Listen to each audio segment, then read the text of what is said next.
நல்லது பண்றதுக்கு அரசியலுக்கு வாங்கடா இல்ல இது இவங்க ரொம்ப வக்கரமா போறதுனாலதான் ஒரு பாட்டும் பாடினாரு. இரவினில் ஆட்டம் பகலில் தூக்கம் இதுதான் உங்கள் உலகம். யாருடைய உலகம்? உதவாநிதி உலகம். தவிர பேர் வச்சுக்காங்க பாருங்க. ஒரு பேரு என்ன இவங்களே தான் 5 வருஷம் மேல செந்தில் பாலாஜி மேல அதே குற்றச்சாட்டு நடவடிக்கை எடுக்கணும்னு போராட்டம். பாஸ் நம்ம காட்டியும் கொடுப்போம்.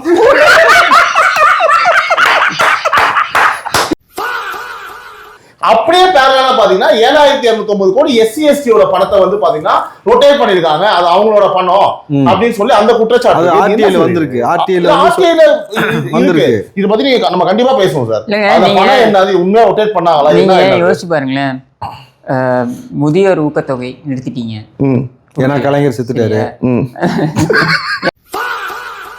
பிரிண்ட் பண்ண முடியல. ஏன் டிக்கெட் பிரிண்ட் பண்ண முடியல? இல்ல, ஏர்டெலுக்கு கொடுக்க வேண்டிய பணம் 1.5 கோடி ரூபாய் பாக்கி கொடுக்கல. சென்னையில அவன் கட் பண்ணிட்டான். அதனால டிக்கெட் பிரிண்ட் பண்ண முடியலங்க. ஆனா 200 கோடி ரூபாய்க்கு கார் ரேஸ் நடத்த முடியும் ஊருக்குள்ள. நாங்க என்ன கருணாநிதி குடும்பமா டிக்கெட் இல்லாம பயணிக்கிறதுக்கு? நீங்க இப்போ அம்மா உணவகம் திறந்து வச்சாங்க. அம்மா போயிட்டு சாப்பிட்டு பார்த்து செஞ்சாங்க. நீ கக்கூஸ் திறந்துல போய் பேண்ட் பார்த்து செஞ்சிருக்க வேண்டியது. This video is sponsored by Fast Track, celebrating 25 years of excellence. Download your Fast Track app now. Cresco Cars, leading dealers of Maruti Suzuki. RR Collections, elegance in every thread. Top 4 call drivers, day or night, we drive for you. Sir சுட்டாரு sir. மீசா வந்த கதையே அதுதான். இல்ல sir, மீசா வந்தோடனே ஆசை வந்து மீசா வரைக்கும் போன கதையெல்லாம் நிறைய இருக்குது. அவர் சுட்டாரு, இவரு சுடல. அதனாலதான் இவர் சுடல. என்ன சரியா? என்னன்னா, இந்த விவசாயிகள் போராட்டம் பண்றாங்க, மேல்மால போராட்டம் பண்றாங்க. இந்த விவசாயி திருவண்ணாமலை பக்கத்துல ஏவாவேலு வந்து கூறு போட்டு வித்துக்கிட்டு இருக்காரு. சரியா? இதை வந்து தொழிற்கூட பேட்டைகளை நான் உருவாக்க போறேன்னு சொல்லிட்டு அந்த இது பண்ணும்போது அந்த விவசாயிகள் மேல நீங்க போராட்டம் பண்ணவங்க தடியடி நடத்துவாங்க, பிரவேசம் நடத்துவாங்க. அது நமக்கு தெரியும். துப்பாக்கி சூடுலாம் நடந்திருக்கு. இதெல்லாம் நம்ம பார்த்துருக்கோம். ஒரு படி மேலே போய் இந்த முதலமைச்சர் உடைய கட்டுப்பாட்டில், நேரடி கட்டுப்பாட்டில் இருக்கின்ற இந்த காவல்துறை போடுது வழக்கு, விபச்சார வழக்கு போடுதுங்க. விவசாயிகள் மீது விபச்சார வழக்கு போடுது. கேள்விப்பட்டிருக்கீங்களா? எவ்வளவு கேவலம். அதாவது நீ வந்து நெஞ்சிலே சுட்டால் கூட அவங்க இறந்து போயிடுவாங்க, அவ்வளவுதான். ஆனா நீ வந்து காலத்துக்கும் அழியாத ரெக்கார்டை கிரியேட் பண்ற. விபச்சார வழக்கு போடுறதுன்றது ஒரு குடும்பத்துடைய 7 தலைமுறையே பாதிக்கும். 7 தலைமுறை பழிச்சொல் காலம். ஆனா இந்த விபச்சாரிட்ட போயிட்டு தகராறு பண்ணி காசு கொடுக்காம அங்க இருக்க காசையும் பிடிங்கிட்டு வருது வேணா உங்களுக்கு வழக்கமா இருக்கலாம். நான் இதை பயன்படுத்தணும். ஒருவேளை இந்த மாதிரி செஞ்சிருந்தால், விபச்சார வழக்கு அவர்கள் மீது போட்டிருந்தால், நான் குரான்ல வர ஒரு வார்த்தையை சொல்றேன். ஆதாரம் இல்லாமல் ஒரு பெண் மீது எவன் ஒருவன் அவச்சொல் பரப்புகிறானோ 7 தலைமுறைக்கு சாபம் கிடைக்கும் நடக்க சொல்லியிருக்காங்க. 7 தலைமுறைக்கு அவர்களுக்கு சாபம் தொற்றும் சொல்லியிருக்காங்க. சத்தியமா சொல்றேன், இதுக்கப்புறம் இவங்களுடைய தலைமுறை எவ்வளவு சின்ன பண்ணமா ஆகும்னு மட்டும் பாருங்க. இதுல ஏவாவேலு சொன்ன பேட்டி, இன்னொரு பேட்டி என்ன தெரியுங்களா? தொழில் வளர்ச்சி வேணுனாக்கா அப்போ வந்து விவசாய நிலத்துல எல்லாம் பண்ணாம வானத்துல வந்து பில்டிங் கட்ட முடியும் அப்படின்னு. அப்போ நாத்து நேரத்தெல்லாம் வந்து மண்டையில நட முடியும், உங்களுக்கு வந்து மண்டை காலியா இருக்குன்ட்டு. விவசாய பூமியில தான் விவசாயம் செய்ய முடியும். தரிசு நிலங்கள் எவ்வளவு கிடக்கு, அதுல செய்யாம இந்த மக்களை, விளிம்பு நில மக்களுக்கு கேள்விக்கு ஆள் இல்லை, கேள்வி கேட்டா ரவுடிசம் பண்ணலாம், நம்ம வெட்டலாம், குத்தலாம், காவல்துறை வச்சு கையை உடைக்கலாம். இன்னைக்கு போராடின தூய்மை பணியாளர்கள் இருந்து ஆசிரியர் கையை உடைச்சாங்க பாத்தீங்களா? அந்த மாதிரி என்ன வேணாலும் செய்யலாம். அந்த திமிரு போக்கு சார். சூசைட் பண்ணிட்டாங்க. இவர் வந்து வைப் ஸ்டாலின்னு சொல்லி இன்டர்வியூ கொடுத்து வர்றாரு சார். அதாவது போராட்டத்தில் ஈடுபட்ட அந்த இடைநிலை ஆசிரியர்கள் ஒருத்தர் மன உளைச்சல் பேர்ல கஸ்டடியில் இருக்கும் பொழுது, அதாவது நீங்க கொண்டு போய் மண்டபத்தில் இறந்து போறாரு. இது நடந்துகிட்டு இருக்க அதே சமயம் இங்க வைப் வித் ஸ்டாலின் அப்படின்னு பாட்டு, அந்த நீ இல்லாத உலகத்திலே நிம்மதி இல்லை அப்படின்னு இந்த பாட்டு போட்டாங்களா? அது யாரு செய்த கிராதகன் அந்த லைன் அது தனியா சொல்லிட்டாரு. இவர் பேர சொன்னாரு, பேர் சொன்னாரு, நீங்க பாட்டீங்க, அவ்வளவுதான். ஓகே. எனக்கு ஒரே டவுட் சார். இப்போ போன் வைப்ரேட் ஆகுது, கரெக்டுங்களா? வைப் மோடு சில பேருக்கு உதறினாலும் வைப்ரேட் மூடு தானே சொல்லுவாங்க. அதுதான் இவர் சொன்னார். இவர் எடப்பாடி பழனிசாமி ரொம்ப அதாவது தனிப்பட்ட விதை தாக்கிட்டே இருந்த பொழுது அதான் சொன்னார், எல்லாம் ரைட்டுப்பா உன் கையே நடுங்குது அப்படின்னு. சரியா, நான் பேசக்கூடாதுன்னு நான் இருந்தேன், நான் பேசக்கூடாதுன்னு இருந்தேன். தவறே இல்லை சார். நான் என்ன இப்ப ஞாபகப்படுத்துறேன் சார், அவங்க அம்மா பத்தி தப்பா பேசினாங்க சார். இல்ல அவர் என்ன சொல்றாருன்னா, அப்படியா சார் இல்ல சார், இல்ல கண்ணே கண்ணு சார் அவருக்கு. இல்ல அவங்க அம்மா மீது ஒரு விஷயம் என்னன்னா, இது நீங்க ஒண்ணு புரிஞ்சுக்கோங்க, அவர் எவ்வளவோ பொறுமையா இருந்தது தான் சொல்றாரு. திரும்ப திரும்ப நான் என்ன சொல்றேன்னா, நான் 4.5 ஆண்டுகள் ஆட்சி பண்ணியிருக்கேன், நீ 5 ஆண்டுகள் ஆட்சி பண்ணியிருக்க. ஆட்சியில குறை இருக்குன்றது நான் சொல்றேன், என் ஆட்சியில என்ன குறை இருந்ததுன்னு நீ சொல்லு, 2 பேரும் விவாதிப்போம், கருத்துக்களை நம்ம விவாதிப்போம். அதை விட்டுவிட்டு நீ தனிப்பட்ட விதத்துல நீ பேச, நான் பேசினா நல்லா இருக்காது, என்ன உனக்கு பெரிய பலம் இருக்குன்னு தூக்கி தூக்கி காட்டுற அப்படின்னு கேட்டேன். என்ன நம்ம பேச ஆரம்பிச்சா எல்லாம் ஜிம் சார், இந்த ஜிம் எக்யூப்மெண்ட்லாம் தூக்கி தூக்கி கம்பல்சரி தூக்கி காமிச்சாரு. இல்ல இது இவங்க ரொம்ப வக்கரமா போறதுனாலதான் ஒரு பாட்டும் பாடினாரு, இரவினில் ஆட்டம் பகலில் தூக்கம் இதுதான் உங்கள் உலகம். யாருடைய உலகம்? உதவாநிதி உலகம். இல்ல ஒட்டுமொத்தமா நைட்டு 1 மணிக்கு பொம்பளை காலை பார்த்துருந்தானா வேற என்ன பண்ண சொல்லுவீங்க? இன்ஸ்டாகிராம்ல என்ன கால்? பொம்பளை காலில் தெரியாம பண்ணிட்டார் சார். எங்க அல்காரிதம்ல என்னங்க வரும்? நீ வழக்கமா பாக்குறது தான் வரும். அவர் சொன்னதை நீங்க புரிஞ்சுக்கல, தெரியாம பண்ணிட்டாராம். தெரியாம பண்ணிட்டாரு இதுல போன்ல சார். ரைட்டா, அதாவது 2300 கோடி ரூபாய் ஊழல் ஆக மொத்தம் நேரு அவர்கள் மேல எஃப்ஐஆர் போட சொல்லி கோர்ட் டைரக்ஷன் வந்து. ஆனா தங்க பேர் வச்சிருக்காங்க பாருங்க, ஒரு பேரு என்ன அது செல்ல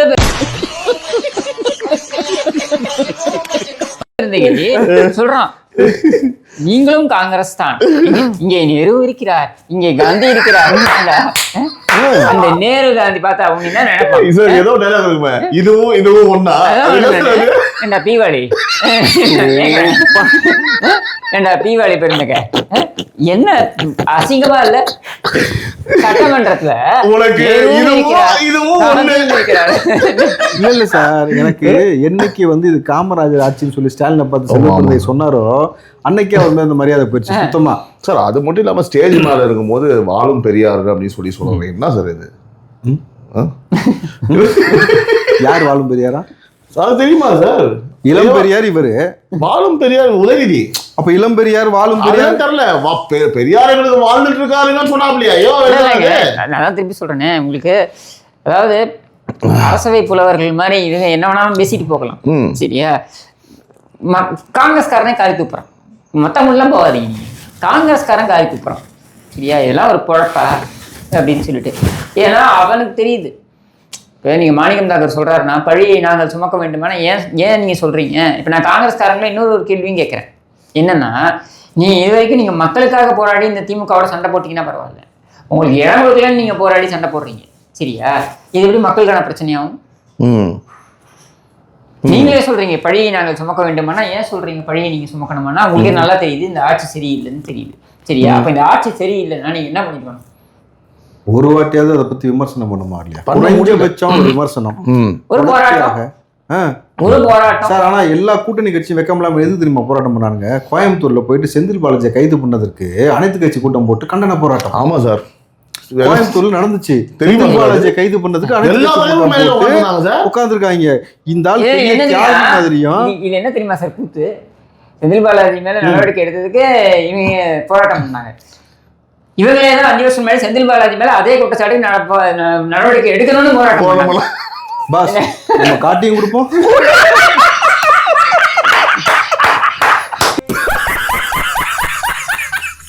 யோசிச்சு பாருங்க, ஒரு விவகாரத்துல ஸ்டாலின் வந்து பேசுறாரு மேடையில. சரியா, கூட்டணி கட்சி எல்லாம் இருக்காங்க.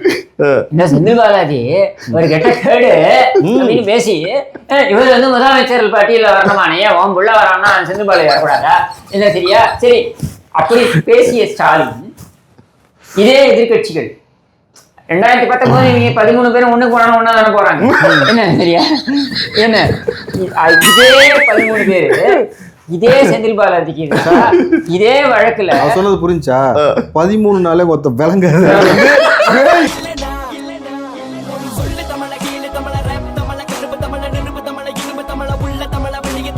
நம்பரு அதே 13 பேரு இந்த 13 பேரு அதே போராட்டம். இது செந்தில் பாலாஜி மீது நடவடிக்கை எடு, கைது செய் அப்படின்னு பேசிட்டு அதே செந்தில் பாலாஜி மேல கைது செய்யும் போது செந்தில் பாலாஜியை கைது செய்யாதே, பழி வாங்காதே. பைத்தியமா நீங்க? சிறப்பான பதிவு சார். மக்கள் பாப்பாங்கல்ல. ஆமா சார் பாஸ், நம்ம அதே வழக்கு வேற வழக்கு கூட இல்ல, அதே வழக்கு இவங்களே போராடுறாங்க இல்லையா? வேலை வாங்கி தரேன்னு சொல்லி ஏமாத்தி பணம் வாங்கிட்டாரு அப்படின்ற அதே வழக்குல நடவடிக்கை எடுன்னு போராடு சார். அதுல கூடுதலா ஸ்டாலின் அவர்கள் பதிவு பண்ண இன்னொரு வார்த்தை என்னன்னா, டிக்கெட் கொடுக்குற மிஷின் இருக்குல்ல, அதுல ஊழல் செஞ்சாரு ஃபர்ஸ்ட் கண்டுபிடிச்சது நான் தானே, எக்ஸ்ட்ரா இன்னொரு பழியும் போட்டாரு செந்தில் பாலாஜி மேல. அதே வழக்குல நீ கைது செய்யணும் போராட்டம் பண்ணிட்டு கைது செய்யும் பொழுது ஏன் கைது செய்கிறாய், பழி வாங்காதே. நீ என்ன எங்களெல்லாம் பைத்தியம் நினைச்சுக்கிட்டு இருக்கியா? யோசிச்சு பாருங்க. இவனுக்கு தியாகி பட்டம் ஜெயிலுக்கு வந்ததுக்கு செக்யூரிட்டி செம்மல் இல்லையா, இவர் அங்க போய் படுத்துட்டு வந்ததுக்கு இவனுக்கு வந்து ஜெயில போய் இதுக்கு தியாகி பட்டம். என்ன இவர் தியாகி வீரன் என்ன வீரன் பாட்டில் தான் சார். நம்ம ஆக்சுவலா வந்து நம்ம நேரு பத்தி பேசும்போது ஒரு பேர் எழுத்தாரு, அப்படியே வந்துட்டோம் அகைன் டு தி டாபிக். 2300 கோடி ஊழல் ஃபைனலா வந்து அவர் மேல எஃப்ஐஆர் போட சொல்லிட்டாங்க. ஒரு அமைச்சர் மேல 2300 கோடி. ஸோ அடுத்த நகர்வு என்னவா இருக்கும், என்ன நடக்கும் சார்? அரெஸ்ட் ஆவாரா ஆக மாட்டாரா? ஸ்ட்ரெயிட்டாவே தான் கொஸ்டின். நீங்க 2500 கோடின்றது வந்து நீங்க நல்லா புரிஞ்சுக்கோங்க, முகாந்திரத்தோட போடுறாங்க. Open shut case. சரியா? இப்ப நம்ம பிடிஆர் சொன்னார்ல 30,000 கோடி வந்து கலைஞர் சம்பாரிச்சது, ஸ்டாலின் சம்பாரிச்செல்லாம் தாண்டி உதயநிதி சம்பாரிச்சது ஒரு ஆடியோ ஒன்று வந்துச்சு இல்லையா? பிடிஆர் சொல்லப்பட்டதாக வந்து அப்புறம் இலாக்கா மாத்தினாங்க இல்லைன்னு சொல்லிட்டு, அது கூட அவங்க உள்ளுக்குள்ள நடந்த ப்ரூஃப் பேஸ்ட் ஆன் ப்ரூஃப். என்ன ப்ரூஃப்? நீங்க ஐபிஎஸ் ஐஏஎஸ் அதிகாரிகள் பேசிட்டாங்க, யாருக்கு என்ன போஸ்டிங் கொடுக்கணும். ஐபிஎஸ் ஐஏஎஸ் அதிகாரிகள் தங்களுக்கு அதுவும் என்ன தெரியுமா, கட்டண கழிப்பிடத்துல இருந்து சொல்லுவாங்க தெரியுமா, ஆர்டர்லையும் திருடினான், பேடர்லையும் திருடினான்னு, கழுவுறதுலையும் திருடினாங்க. கக்கூஸ் கழுவுறதுக்கு ஒவ்வொரு கக்கூஸ்க்கு 300 சொல்லி திருடினாங்க. இப்ப எல்லாத்தையும் திருடி இது கிட்டத்தட்ட 4.25 லட்சம் கோடி, எவ்வளவு 4.25 லட்சம் கோடி திருடிருக்காங்க இந்த 5 ஆண்டுகள். சரியா? இப்படி திருடி இவர்கள் இந்த 6000 கோடி, அது நம்ம பணத்தை நமக்கே கொடுத்து 6250 கோடி நம்ம பணத்தை நமக்கே கொடுத்து, அது முன்பணமா. சரியா? நாங்கள் வந்து முன்கூட்டி கொடுக்கிறோம். சரியா? அப்ப 27 முன்கூட்டி கொடுக்குறோம். சொல்லுங்க சார், மிச்சத்தை நீங்க சொல்லுங்க. முன்கூட்டி கொடுக்குறோம். சரியா? இல்ல நீங்க முன் சொல்லுங்க, நீங்க கூட்டி கொடுக்குறோம். சரியா?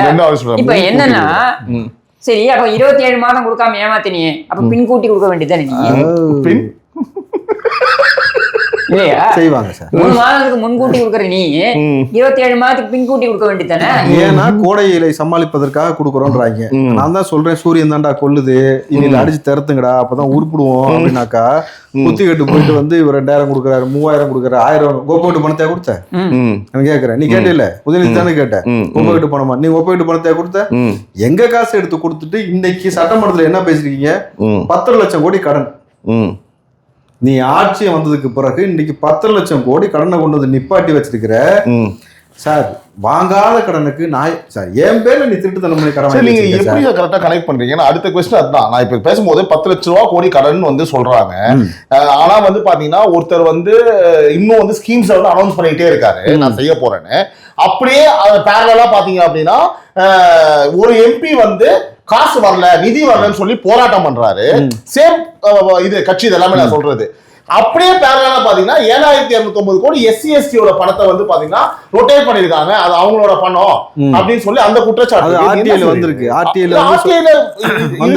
இது பத்தி நம்ம கண்டிப்பா பேசுவோம் சார். பணம் என்ன உண்மையா ரொட்டேட் பண்ணாங்களா? நீங்க யோசிச்சு பாருங்களேன், முதியோர் ஊக்கத்தொகை நிறுத்திட்டீங்க, ஏன்னா கலைஞர் செத்துட்டாரு.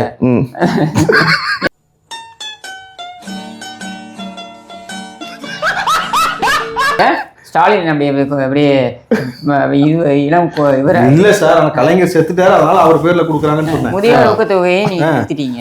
சரியா? அடுத்தது இந்த செவிலியர்கள் அவருக்கு கொடுக்க வேண்டிய சம்பளத்தை நீங்க பாக்கி வைக்கிறீங்க, அது கொடுக்க மாட்டேங்க. 3 மாசம் 4 மாசம் 100 நாள் வேலை திட்டத்துல கொடுக்க வேண்டிய பாக்கி பணம் பார்த்தீங்கன்னா 4 மாசம் 3 மாசம் பெண்டிங் வச்சிருக்கீங்க. தூய்மை பணியாளர்களுக்கு நீங்க கொடுக்க மாட்டேங்கிறீங்க. இப்படி போக்குவரத்து ஊழியர்கள் இதுல ரிட்டையர் ஆனாங்க பாருங்க, கடந்த 3-4 ஆண்டுகளா ரிட்டையர் ஆனவங்களுக்குலாம் நிலுவைத் தொகை அவங்களோட அப்படியே நிலுவைத் தொகையை நீங்க கொடுக்கல. ம். அவங்களுடைய அந்த சேமிப்பு Fund இல்ல. இருக்குல்ல, சேமிப்பு அது கொடுக்கல. இதெல்லாம் பரவாயில்ல சார். ம். 4 நாள் மணி கூத்து நடந்தது தெரியுமா? ம். காலையில பீக் ஹவர்ஸ் எல்லாம் 8 மணி பீக் ஹவர்ஸ் தெரியுங்களா, எல்லாரும் ஆஃபீஸ் போகிறதுக்கு கிளம்பி போவாங்கல்ல, எந்த பஸ்ஸும் ஓடலைங்க. ஏன் டிக்கெட் இது பண்ண முடியல, பிரிண்ட் பண்ண முடியல. ஏன் டிக்கெட் பிரிண்ட் பண்ண அது ரோல் முடியல? இல்லையா? இல்ல, ஏர்டெலுக்கு கொடுக்க வேண்டிய பணம் 1.5 கோடி ரூபாய் பாக்கி கொடுக்கல. அவன் கட் பண்ணி விட்டான். சென்னையில அவன் கட் பண்ணிட்டான், அதனால டிக்கெட் பிரிண்ட் பண்ண முடியலங்க. சுச்சோ. ஆனா 200 கோடி ரூபாய்க்கு கார் ரேஸ் நடத்த முடியும் ஊருக்குள்ள. நாங்க என்ன கருணாநிதி குடும்பமா டிக்கெட் இல்லாம பயணிக்கிறதுக்கு? நியாயமான கேள்வி. இல்லையா? பெண் சிலை வைக்கிறதுக்கு பணம் இருக்கு, அவங்க வந்து இல்லைங்க, நீங்க அதெல்லாம் விடுங்க. நான் என்ன கேட்கிறேன்னா, உன்னால 1.5 கோடி ரூபாய் அதாவது போக்குவரத்து கழகத்துடைய மோசமான நிலையை யோசிச்சு பாருங்க. இப்படி நீங்க வந்து சார், இது இன்னொரு சான்று சொல்லவா? நான் டிரைவர் கண்டக்டர்கிட்ட பேசினேன் சார். அவங்க சொன்ன வார்த்தை, வைப்பருக்கும் ஹெட் பல்பும் ஃபீஸ் ஆயிடுச்சுன்னா அவங்க சொந்த காசை போட்டு வாங்கி போட்டாங்களாம் மழை காலத்தில் இருக்கும் பொழுது. நீங்க ஏன் போடுறீங்கன்னு கேட்ட பொழுது, ஆக்சிடென்ட் ஆனா எங்களுடைய தலையில தான் சார் கை வைப்பாங்க, அதை கூட வந்து அவங்க வாங்கி தர மாட்டாங்க சொல்றாங்க. எவ்வளவு மோசமா காயலங்கடையில போடுற மாதிரி இருக்குங்க நீங்க பஸ் எல்லாம். இதுதான் இங்க நிலைமை. சரியா? இதுக்கு என்ன பண்றாங்க தெரியுமா? ஒரு பஸ் விடுறாங்க சென்னை முழுக்க, பழமை நினைவுகளை கொண்டு வருவதற்காக. இலவசமா கொடுக்குறாங்க. இல்லைங்க, ஒரு பஸ், அது இலவசமா இல்ல, ஒரு பஸ் அடையாளமாக பழமை நினைவுகளை நம்ம திரும்பி கொண்டு வருகிறாங்க. அதனால 70களில் 80களில் பஸ் எப்படி இருக்குமோ அதே மாதிரியான ஒரு பஸ் அடையாளமா அப்படி கொண்டு வராங்க. இது சாதனை அப்படின்னு சொல்லிட்டு பழச ஞாபகப்படுத்துறாங்க. அதுக்குள்ள வந்து ஏற்கனவே இருக்க பஸ் எல்லாமே பழக காயலாங்கடையில போடுற மாதிரி தான் இருக்கு. இல்ல சார், அப்ப அதுக்குள்ள வந்து கலைஞர் எழுதின வான்கோழி, நச்சுக்கிண்ணம், வாலிபு விருது அந்த புக்கெல்லாம் வைக்கிறாங்க. இல்ல, அப்ப முன்னாடி இருக்க திருவள்ளுவருடைய திருக்குறள் எல்லாம் இருக்கும் அப்போ பஸ்ல. அதை ரிமூவ் பண்ணிட்டு இவங்க வந்துட்டு நான் என்றால் உதடுகள் ஒட்டாது, நாம் என்றால் உதடுகள் ஒட்டும் அப்படின்னு கருணாநிதி உதடுகள் ஒட்டும் இதெல்லாம் போட்டு கருணாநிதி என்ன. சரியா? இதை போட்டவங்க தான் 2006 2011 ஆமா இது நடந்துச்சு. சரியா? அது இதுல இருந்து காப்பி அடிச்சது. நாம் ஒருவர் நமக்கு அந்த மாதிரி. இதுல நான் என்ன கேக்குறேன், அந்த பஸ் பின்பற்றி இருந்தா நமக்கு இவ்வளவு பிரச்சனை இல்லை. இல்ல சார், அது எப்படி சார் மழைக்கு ஒதுங்கினது மாநாட்டுக்கு ஒதுங்கினதுன்னு சார் அந்த எஸ்சிஎஸ்டியோட வேல்யூ பத்தி பேச நான் தான் சொல்றேனே. நீங்க எஸ்சிஎஸ்டியோடைய அந்த தொகை இருக்குல்ல, அவர் கொடுக்க வேண்டிய, இப்ப நீங்க அதுல பாத்தீங்கன்னா எவ்வளவு அது என்னன்னா, நீங்க அது வந்து தாட்கோல இருந்து ஆரம்பிச்சு அவங்களுக்கு போக வேண்டிய கடன் உதவிகள், பெனிஃபிட்ஸ் அது எல்லாமே நிறுத்திட்டாங்க. சரியா? மொத்தமா நிறுத்திட்டாங்க. எந்த பெனிஃபிட்.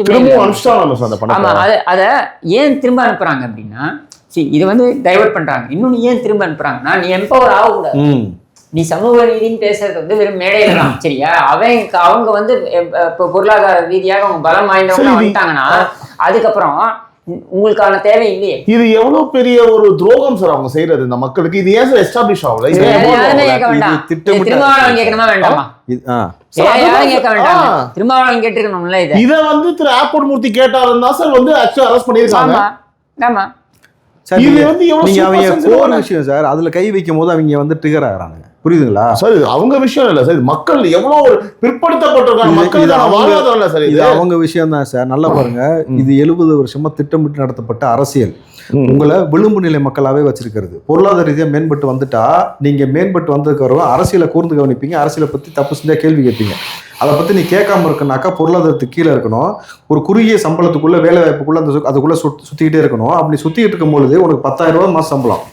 நான் என்ன பண்ணுவேன்னா, அழகா உட்காந்த இடத்துல வந்து பொருளாதாரத்தை விலையை ஏற்றிடுவேன், மின்சார கட்டணத்தை ஏற்றிடுவேன், பேருந்து கட்டணத்தை ஏற்றிடுவேன், இங்கே இருக்கக்கூடிய வீட்டு வரி சொத்து வரி ஏற்றிடுவேன். அப்போ உன் வாழ தான் உனக்கு 25,000 தான் நீ வாழ முடியும். உனக்கு வர சம்பளம் 10,000 ரூபா. அப்போ என்ன பண்ணுவேனாக்கா, அந்த 10,000த்துக்குள்ளேயே இருந்துக்கிட்டு அப்போ குடும்பத்துக்குள்ள பிரச்சனை வரும். இந்த சம்பளம் கம்மியாக வந்து அப்படிங்கும்போது குடும்ப வன்முறை ஏற்படும். குடும்ப வன்முறை ஏற்படும் பொழுது நீ இதை கவனிக்க மாட்டேன். கொலை அடுத்து என்ன பண்ணுவேன், குடும்ப வன்முறையில் ஆண்கள் குடிக்க போவேன். குடியை எளிமைப்படுத்தி வச்சிட்டான்.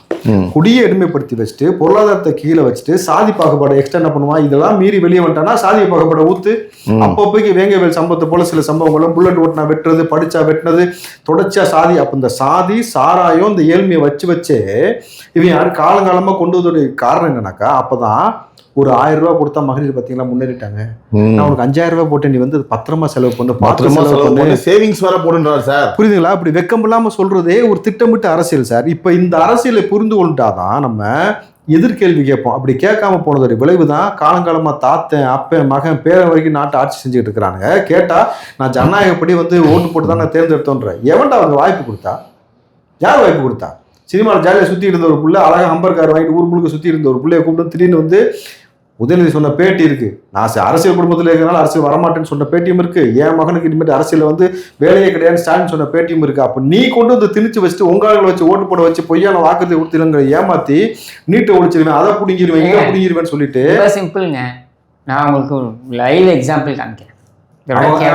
எது மீடியாவா? போட்டோ பாருங்க sir. Lady Willingdon college higher secondary school, அரசு இதுல இருக்கக்கூடிய பெண்கள் கழிவறை இப்படிதான் இருக்காங்க. சேப்பாக்கம் ட்ரிப்ளிகேன் சார். இது தடுப்பு இருக்கு, இன்னொரு இதுல தடுப்பு இல்லாம கட்டி வச்சிருந்தாங்க. பாருங்க, இது வந்து துணை முதலமைச்சருடைய தொகுதியில் இருக்கக்கூடிய அரசு பள்ளி பகுதி. இது வந்து பாத்தீங்கன்னாக்க கிட்டத்தட்ட 75 ஆண்டுகால பழமை வாய்ந்த யூஸ்ல இருக்கக்கூடியது.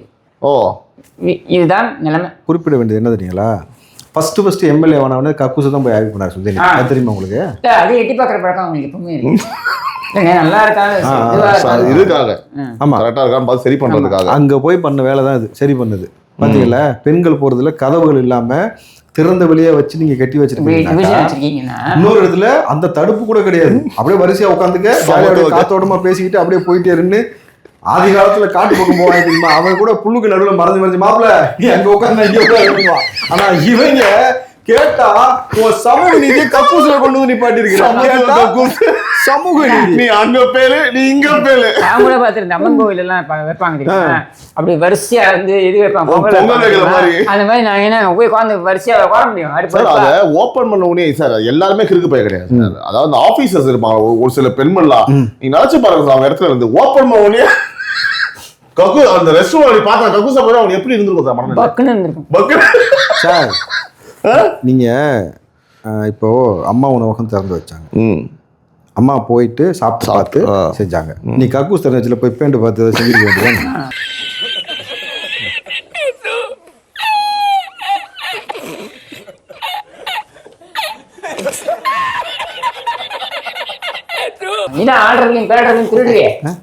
இதெல்லாம் கிறுக்குத்தனமா மக்களை நீ என்னவா பாக்குற? இதுல என்ன கூத்துனா, இந்த ஜிசிசில அதாவது கிரேட்டர் சென்னை கார்பரேஷன்ல வரக்கூடிய இந்த பொது கழிப்பிடம் இருக்கு, இதுல மட்டுமே நடந்திருக்க ஊழல், ஒரே வருஷத்துல நடந்திருக்க ஊழல் 800 கோடி.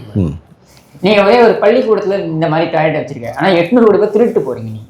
நீங்க என்ன எடுத்துக்கிறது சார்? பொது கழிப்பிடத்தை பயன்படுத்துவர்களுக்கு இன்ஃபெக்ஷன் எவ்வளோ வந்திருக்கு, அது மூலமாக வந்து வரக்கூடிய தொற்று நோய் எவ்வளோ வந்திருக்குன்னு ஒரு தனி சர்வேவாக எடுத்தோம்னு வச்சுங்களேன். இவங்களை எதை கொண்டு அடிப்பாங்க? டைம்ஸ் ஆஃப் இந்தியாவில் வந்து ஆர்டிகல் வந்திருக்கான் சார். 1000 கோடி ரூபாய் ஊழல், கக்கூச கழுவி விடுறதுல ஊழல் பண்ணிருக்காங்க. நேஷனல் இதை வந்து மக்கள் கடந்து போயிடணுமா? எப்படி இந்த 5000 வாங்கிட்டு சூப்பர் ஐயா அதான் அங்கே இருந்து ஓடி வந்துச்சு அந்த பொண்ணு ஒன்று, இந்த ஒரு ஜூனியர் ஆர்டிஸ்ட் செட்டப் பண்ணி அப்பான்னு கத்தி ஓடி வந்துச்சு. அந்த மாதிரி இது வந்து எவனா இருப்ப பிடிச்சி கிள்ளி இருப்பான், அப்படி போயிருக்கும் சார். இப்படி வந்திருக்காது. பாத்தீங்கன்னா கம்பேரர்லாம் வச்சு அந்த சாம்பாரை டேஸ்ட் பண்ணி ஸ்கூல் போகணும் போல இருக்கு அப்படின்ட்டு, வாங்கம்மா இந்த டாய்லெட்லாம் பாருங்க, திருப்பி பாத்ரூம் போகணும் போல போங்க இல்லையா? சாம்பார் சாப்பிட்டு ஸ்கூல் போகணும் போல இருக்கு, திறந்து வச்ச கம்பூச போல இருக்கு. அண்ணா சுற்றி பக்கம் போலாம், அங்கதான் இருக்கும். என்ன இதெல்லாம் இப்படி எல்லாம் ஒரு ஜல்ரா கோஷ்டி வச்சுக்கிட்டு நீங்க வந்து இந்த ஆட்சி தொடரும்ன்ற நம்பிக்கை, அதீத நம்பிக்கையில வேற 200 நீ பேசினே இருக்க வேண்டியதான். சாரி, நான் நிறைவா ஒரு கருத்து சொல்றேன். காவல்துறையில் இருக்கக்கூடிய நண்பர்கள் சொல்லக்கூடிய வார்த்தை, அதை நான் பதிவு பண்ணணும். அடுத்த தலைமுறை எங்கள் பிள்ளைகளை குறித்து எங்களுக்கு அச்சமாக இருக்குன்னு அவங்க பதிவு பண்ண வார்த்தை. நடந்து வரேன், ஸ்டூடியோக்கு நடந்து வராங்க, என் வீட்டில் இருந்து காவல்துறை அதிகாரி நிறுத்திட்டு கேட்குறாரு, சார் போயிடுவாங்களா சார் இவனுங்க அப்படின்ட்டு. அந்த அளவுக்கு தான் இன்னைக்கு இருக்கு. ஏன்னா அவங்க சொல்றாங்க சார், நானும் சொல்லிடுறேன், மக்களோட நிலைப்பாடும் அதான். ஐபிஎஸ் அதிகாரிகள், பல ஐபிஎஸ் அதிகாரிகள் இன்டர்னல் பாலிடிக்ஸ் பிடிக்காம எப்பா உடுங்கப்பா நான் போயிட்டு வேணாம்ப்பா நீங்க பண்றதெல்லாம் வந்து டூ மச்சா இருக்கு, நான் இந்த ஆட்சி முடிஞ்சிடும், நான் அடுத்த 50 வருஷம் இருக்கணும், I can't spoil my name, நான் போயிடுறேன், நீங்க எல்லாம் முடிய வரன்ற மாதிரி நிறைய பேர் போயிட்டாங்க சார். ஒர்க்கில் இருக்கக்கூடிய ப்ரெஷரு. அதே மாதிரி உயர் காவல் அதிகாரியே வந்து சொன்னாங்க, தலைமைச் செயலகத்தில் இருக்கும்போது ஒரு பேட்டி நினைக்கிறேன், நான் சீக்கிரம் வந்து தான் நான் இறந்துருப்பேன்னு சொல்லி ஒரு பேட்டி ஒரு லேடி கொடுத்தாங்க, ஞாபகம் இருக்குங்களா?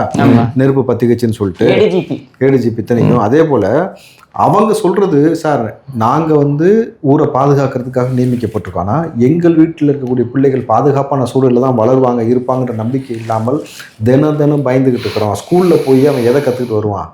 சாதி பாகுபாடை கற்றுப்பானா, சாராயம் அபின்மித்தை பற்றி கற்றுப்பானா?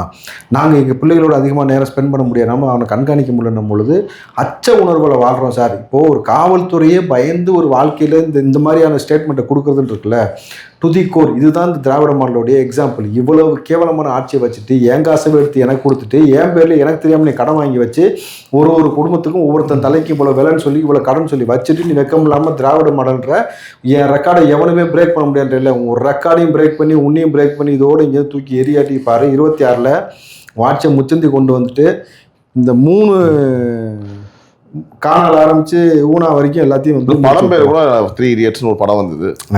அவங்க இடியட்ஸ் கிடையாது, படம் வந்து தான் நான் சொன்னேன். நீங்க டக்குன்னு சொல்றீங்க நல்ல படம், உங்க தலைவர் நடிச்ச படம் அது. நண்பர் தானே மாத்துனாங்க ஆக்சுவலி. ஓகே ரைட், இங்க நண்பர்கள், அவர் நண்பர் தான் ஓகேங்களா. இதெல்லாம் இடியட்ஸ். ரைட் சார், இறுதியாக உங்களோட கருத்து சார். நான் தான் சொல்கிறேன், நீங்கள் வந்து மக்களை என்னைக்கு நீங்கள் வந்து ரொம்ப எகத்தாளமாக நினைக்கிறீங்களோ, அவங்கள வந்து கிளுக்கிரியாக நினைக்கிறீங்களோ, காசை கொடுத்து எல்லாத்தையும் சரி பண்ணலான்னு நீங்கள் நினைக்கிறீங்க இல்லையா, இதுக்கு மக்களே வந்து சிறப்பான பதிலடி கொடுப்பாங்க. நம்ம பேச வேண்டிய அவசியமே கிடையாது. ரைட் உறவுகளே, அதாவது 5000 ரூபாய் வாக்கா மாறுமான்னு நம்ம இதை டாபிக் ஆரம்பித்தோம். ஆல்மோஸ்ட் 1.5 மணி நேரம் ஒரே வீடியோ தான், கட் பண்ண போகிறது கிடையாது இதை, ஓகேங்களா? ஒரு ஃபுல் லென்த்தாக எங்கேயுமே வந்து கட் பண்ணி அங்கே இதெல்லாம் பேசாமல் கண்டினியூஸாக வந்து பல்வேறு விஷயங்களை இங்கே வச்சுருக்காங்க. இன்னும் விட்டால் விடிய கூட பேசுவோம். லேட் நைட் ஷூட் நடந்துட்டு இருக்கு, பேசிக்காக விடிய கூட கண்டென்ட் இருக்குது பேசுறதுக்கு. தொடர்ந்து நிறைய விஷயங்களை வந்து நம்ம தேர்தல் இன்னும் நிறைய விஷயம் நடக்க போகுது, நிறைய பேர் அரெஸ்ட் ஆக போகிறாங்க, அதில் மாற்றுக்கிறது கிடையாது. ஆனால் நிறைய விஷயம் நம்ம விடிய இந்த விடியாத ஆட்சியை பற்றி பேசுறதுக்கு இருக்கு, நிச்சயமாக பேசுவோம். மினிமம் எப்போதும் சொல்கிறது தான், உங்களுக்கு வாய்ப்பு ஒன்று தான், எல்லாருக்கும் வாய்ப்பு இருக்கு, மக்களுக்கான வாய்ப்பு ஒன்று தான், அது தேர்தல் தான், அது உங்களோட வாக்கு தான். யாருக்கு வேணா போடுங்க. எப்பவுமே சொல்றதுதான், ஓம் சக்தி பராசக்தி, திமுக ஒரு தீய சக்தி, அதனால யோசிச்சு வாக்களிங்க. அடுத்த ஒரு செக்மெண்ட் எல்லாருமே சந்திக்கிறேன், மறக்காம சப்ஸ்கிரைப் பண்ணுங்க. சார் வணக்கம், நன்றி சார். நன்றி சார். அமுகு டுமுகு அமால் டுமால்